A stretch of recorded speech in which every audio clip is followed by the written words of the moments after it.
I think it's by getting to know everybody individually, knowing about the family, the children, the wives, partners, whoever. And it's about knowing everything you can about players. You've also got to have good staff.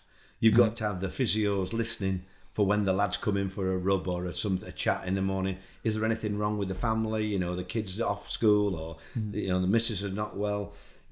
All the little things that come into it that you need everybody to be on top. And you might think it's a little thing as a manager, but you've got to stress to the staff, I need to know all the little things, because all the little things added up, become a big thing. And I think you've got to have that togetherness, because you have to build a team that want to go in them trenches for you if you're going to be successful. I'm not bothered whether that's Manchester City or bottom of the league. You've got to go in the trenches. They've got to give that little bit more, and by knowing about everybody, it will help you. And when I say egos, when you're on, when you're on sort of £250,000 a year to play, and somebody comes in and tells you you're not doing this, you're not doing that. If you've not got the right attitude, or you've not got the respect for the manager, what you say under your breath might be different to what you would do. And he's got to get these type of players that are on this type of money wanting to do it for him, really. Not so much the club. I always believe, David, that you play for the manager rather than the club.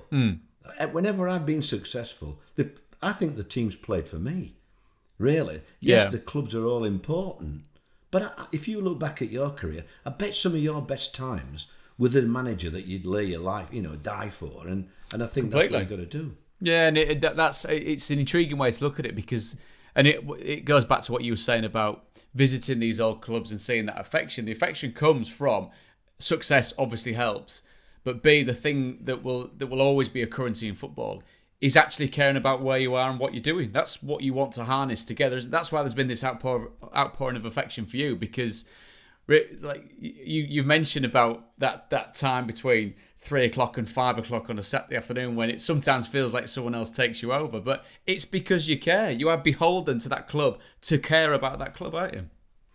Yeah, I mean, I'm not proud sometimes when I look back at some of the things I've done, but listen, I can't change, David. You can't change as you get on. I have thought about it. I once wore a suit when I got promotion at Sheffield United. I think I did it for 5 weeks. I've never felt more uncomfortable. Something like that. But I thought, I should look the part, Yeah. But no, it's something that as a manager, you've got to strive to get the best out of your group. And I've always believed, yes, I've dealt with egos, but not to the level that we're talking about now with the Premier League.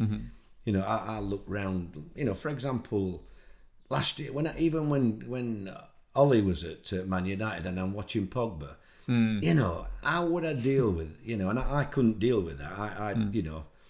I'd try and get him out the door quick as I could. Are you with me? Yeah. In that respect, because I wouldn't want people like that, and I've heard stories about when you'd leave players out the team at the top level and their agent rings you up about, what I can just imagine.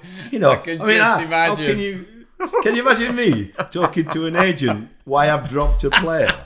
I mean, come on. There's a show in itself, Neil. There, Neil Warnock speaks to football agents. I know. I mean, I know they've got to help with the contracts that you need. You've got to have agents and good people around, and there are good agents. Make no mistake, and obviously the ones that people get, they call them the bad ones. But I think you've got to be looked after as a player, because there's so much to do now. It's the ones that are too busy for at times that I think are wrong. I've had a couple of players where agents have talked them into signing for clubs, right? Which for me was the wrong decision. That's the wrong reason completely, isn't it? Yeah.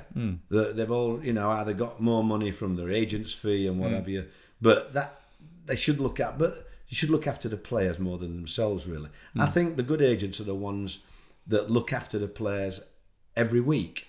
Not just when the contracts are up. And there are a lot of good ones. You know, a lot of good ones.